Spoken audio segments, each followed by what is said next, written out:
I want J Hus's sound to be the sound of the UK. Like J Hus's sound, like my sound represents what UK music is.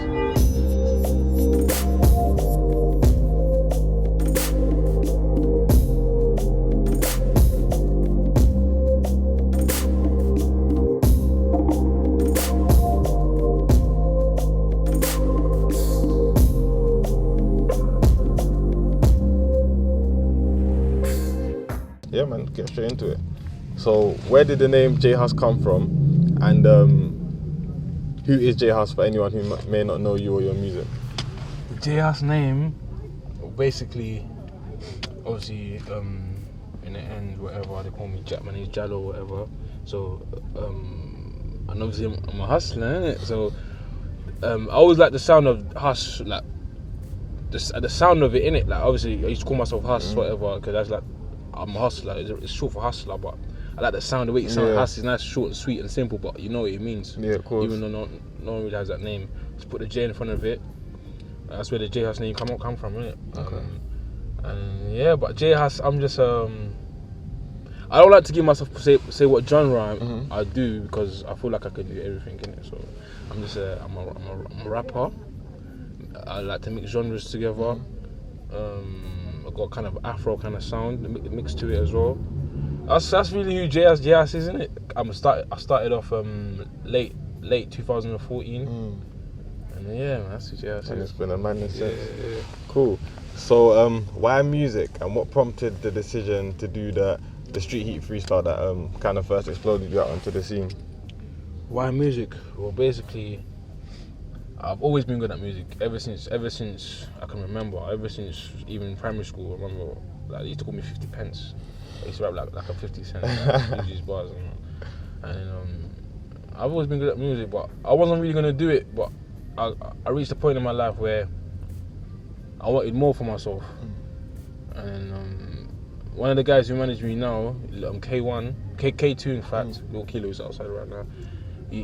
I was doing my thing on the streets, whatever was going on, and I wanted something different in it. So we were speaking one time, and he was just like, "Yeah, come go and do it. We started from scratch, do it. I'm gonna manage you. Let's do it, innit?" So then my manager who managed me now, he kind of motivated me, and I was just ready for change in my life, innit? I wanted to be someone. I didn't wanna, you know, just. I wanted to end with a good legacy, leave something behind. You get me? Yeah, that's why I chose music still. Okay, so did you expect things to go the way that they did after you kind of dropped that first freestyle, and like, you know, how did you deal with the change that followed? You know what it is, yeah,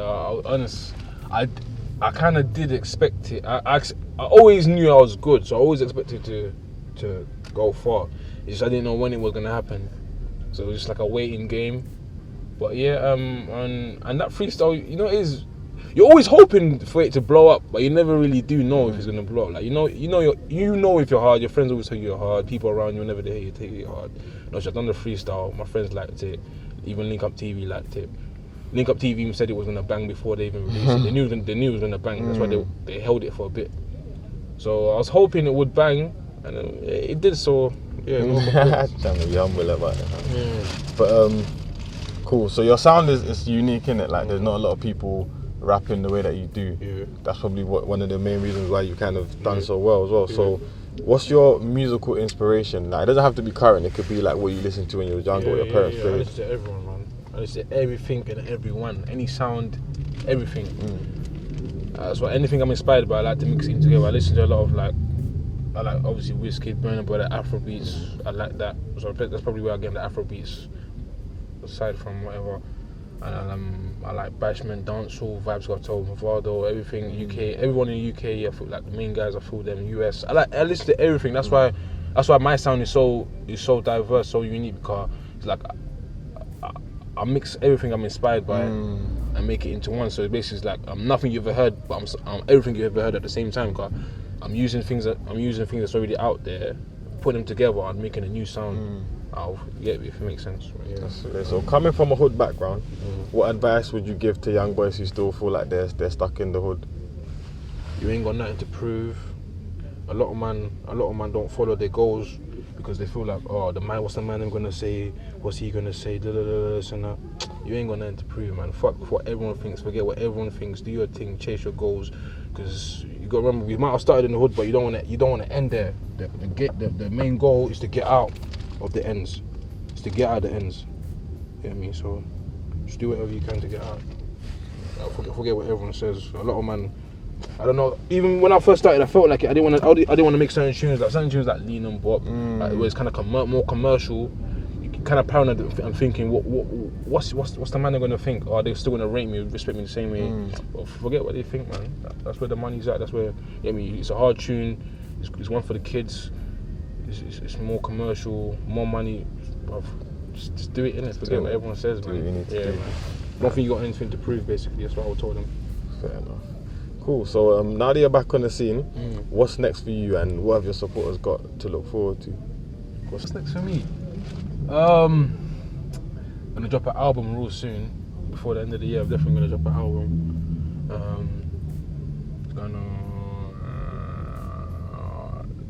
I haven't been on tour yet, so hopefully soon I'm gonna go on tour. Just working with new artists, like not necessarily in the UK, but internationally, like real big artists. Just more success for me, man. More success. That's what's next. Amen to that as well, man. Cool. So you performed that culture clash the other day. Like, what was that like, man? Because the way the crowd reacted, I can only imagine how it must have felt from your point of view. Culture clash was wicked, man. That was live. It was live, innit? Come on, crowd wasn't expecting it, so it was proper still.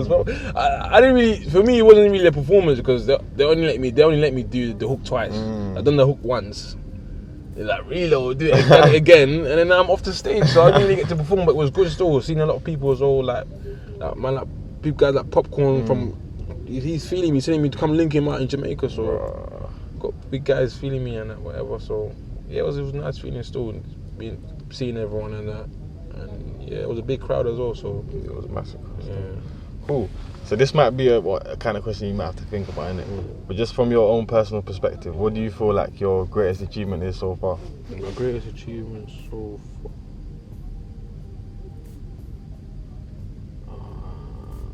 Achievement so far. I've got a lot. Just being here, sitting, talking. Like, you wanting to interview me is an achievement for me. Like, why do you care? That's an achievement for me. Like, making you care about me, making you interested, having interest in me. Like the readers of your magazine being interested in me. That's one of my greatest achievements. Because there was a time where I would walk past and you wouldn't even notice me. Like, if I walk past, oh, that's Hus. Yeah, that's a good achievement. That's all. Just being noticed, being recognised. And yeah, I don't know. That just the little. I don't know, man. I don't know. There's a lot in it. There's a lot. But yeah, that's a big thing for me, innit? Because I don't know, man. I never used to be this. Yeah, I know what you mean, man. Definitely. Cool. Actually, what's your favourite song that you may have released or might not have released, and why? My favourite song? Yeah, your song. My favourite one. Can it be a freestyle? Yeah, of course. I got a freestyle I've done on the final booth. It starts off like dead broke, sitting on my last 10. I pray one day that my life will get far better. Fuck beefing with these cowards and neeks. 3 hours. I mean, like, I was going on, but obviously all my stuff is true, whatever. But that one was real. Like, you know, when you like, I'll listen to that and it will affect me because I'm talking about some real stuff that I've been through, whatever. So yeah, it's called. Well, it's on the final booth, innit? But it's one of the. I spot on 2 different beats, but yeah, one of the beats I spot on. But tunes wise, I would have to say which one I like the most. I'll give it to Them Boy Pagan, man. Them Boy Pagan. I like Them Boy Pagan the most, cause that's what everyone's probably expecting. Cause that's the anthem. Yeah, like, that's the J Hus anthem. You get me? That's the anthem. Of course. Them Boy Pagan. I can't stand them. I still can't stand them. Of course, yeah, that's the number one. Nah, I respect it. If you could collab with anyone in the music industry worldwide, who would it be? Living or dead? Living or dead.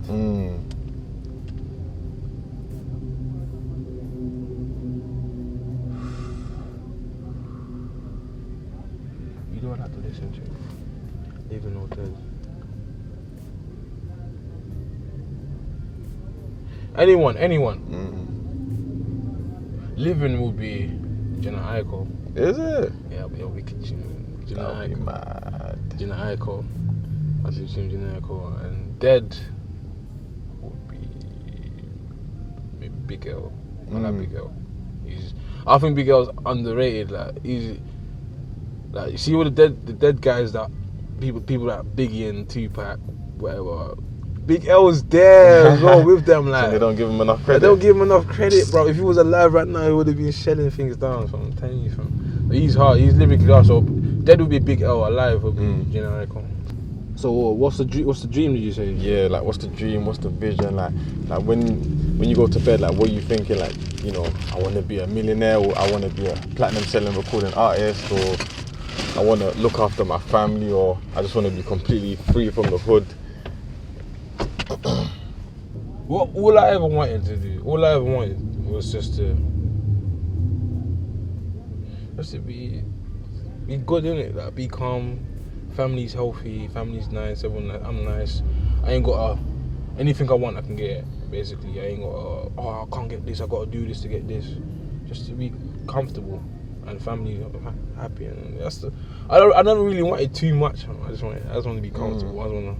I want this, I can get. I ain't got a boom or when my child comes. My child wants this. I ain't got to bang out bare night shifts just to get my child this, or you ain't got to sacrifice more for you to get your toy or whatever. So I just want to be comfortable, innit? Just want to be satisfied, comfortable, nothing too much. In 10 years, I'll be 31.